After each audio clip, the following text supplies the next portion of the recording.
Hi everybody, I'm back again finally. It's been a while since I've done a video. The main reasons are I've got a third channel up and running and I've been uploading videos onto that. It's purely heavy metal concerts that I've been to, and it's just videos that I took from some of those concerts. If I remember, I'll put a link below to that channel so you can check it out if you're interested in that. The other reason is I have had a load of new figures come in, but it's figures that you've all seen before. Other people have done videos on them months ago, because I tend to get my figures later than most people, and I wasn't going to bother doing videos of those figures because it just gets boring, really, seeing the same videos done by different people. There's not a lot else you can say about those figures that other people haven't already said. So what I wanted to do was, while I was doing my other channel, I wanted to wait until I got some figures in that were different, and there haven't been many videos, if any at all, on YouTube. So that's why I'm now back doing this video. It's going to be a two-part video because it's two different figures. As you can tell, this is the Coomodel Vanquisher Viking. This is the Warlord, and the second video is going to be the Berserker version. So all I'm going to do is just give you a head-to-toe look, some close-up views, basically generally just talk a little bit about the figure, about the materials and that are on him, some of the accessories, and so on and so on. The usual fare. You've seen it all before. So as I said, this is the Vanquisher Viking. This is the Warlord version, and it is a stunning figure. I was a bit wary of what it would look like when I actually got it in hand, because the video, well, not the videos, but the pictures online look very good, and I've never purchased a figure from this company before, so I was always a bit wary. I thought maybe the body underneath would be a bit like some of the Sideshow 1/6 scale figures where the joints are a bit loose, but this one, no problems whatsoever. So without further ado, I'll zoom right in and we can take a pretty good, hopefully a really good look of the figure. I will take the mask off in a minute, but it's absolutely stunning. I really hope they do some more of these. I'd like to have a female one with it. He does come with, I think it's about 10 different sets of hands. I haven't got them on hand at the moment. They're actually put away in a box. But it does come with various type of hands for holding different things, and some gesturing type hands as well as some relaxed and some fisted hands. The same sort of stuff you've seen before with Hot Toys and other 1/6 scale figures. It does come with this base as well. A little bit dusty. I've got to do that next week, start dusting the figures again. But we'll start at the bottom. Boots. There are two parts to the boot. This bit does come up revealing the ankle, so you can twist the ankle. It's a leather light type look, but it isn't. You've got material, really nice sort of material type trousers, do not hinder the articulation whatsoever. Actually nothing on this figure really, or clothing wise, doesn't hinder the articulation. It's got this sort of puffed up garment that comes down over the top of his chainmail. This isn't metal that I can feel anyway. It does look metal, but it is a type of material that looks kind of metallic, but it isn't.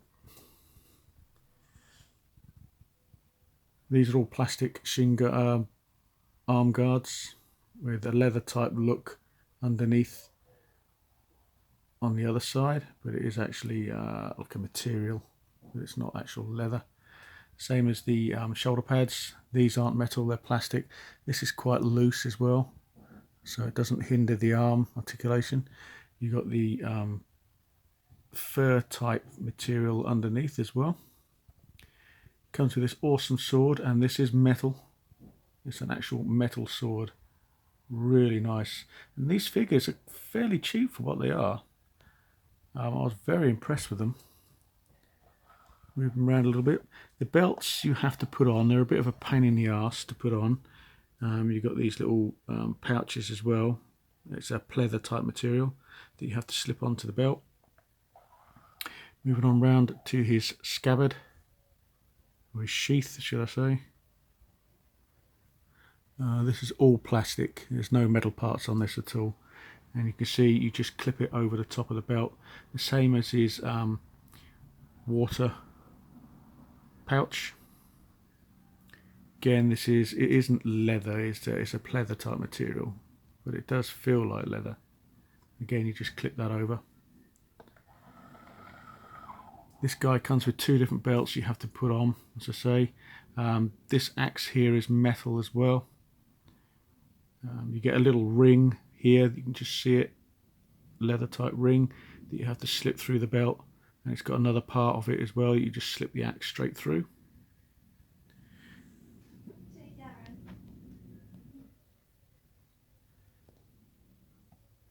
Here's his sort of, this is a feathery type material as well, very nice to the touch. You've got his horn, which again you have to slip through the belt, it's plastic. There's some more of his pouches. Here's some more of the chainmail on the arm, doesn't hinder the articulation at all. Back of the helmet, you've got this hair type material coming from the helmet with pleather type back parts to it. And he also comes with this very small shield. And the helmet itself. If I just take this off, you can have a look at the head sculpt underneath. This is rooted hair. This part on these moustaches is actually plastic, but the beard and round up to the sides here is rooted type hair, or it's just glued on. And the hair on his head is obviously sculpted hair. This guy does come with a separate helmet as well, which is this type here. It's got the chainmail on it and the leather bit at the back. And while I've got this helmet off, I'll show you this one, which is my preferred look. So obviously Vikings didn't actually have horns on their helmets. That's a myth. So I'll just put this one on off camera so you can have a look at what this helmet looks like on him. So you've got two different types of look you can have. It's really nice detailing on the helmet.